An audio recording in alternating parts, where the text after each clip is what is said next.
Alors, qu'est-ce qui vous a séduit, par ailleurs, dans le rôle d'Aglaé, qualifiée de grand-mère branchée, l'héroïne de la pièce de Laurence Gilles, Les voisins du dessus? C'est parce que c'est exactement le contraire de mon personnage.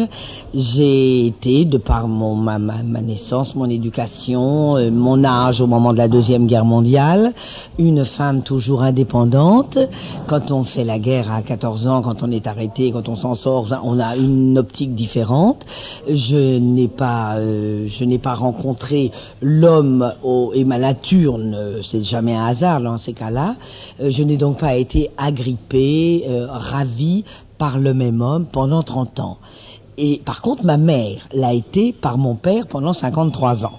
Ils ont vécu une passion de 53 ans. Je suis donc le fruit d'une passion. Et cette Aglaé me rappelle un peu, toute proportion gardée, parce que mes parents n'étaient ni givrés ni branchés, mais de solides bourgeois, passionnés.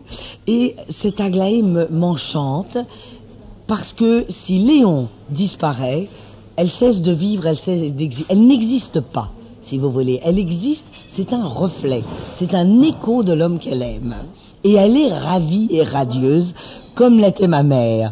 Alors ce rôle m'a complètement passionnée. C'est vraiment une espèce de prospection pour moi, où j'ai essayé de trouver dans ma nature, dans mon contraire, tout ce que je pouvais apporter pour jouer, pour étayer, structurer Aglaé. Eh bien, Marthe Mercadier, il ne me reste plus qu'à vous remercier pour cette passion que vous nous apportez aujourd'hui à Perpignan.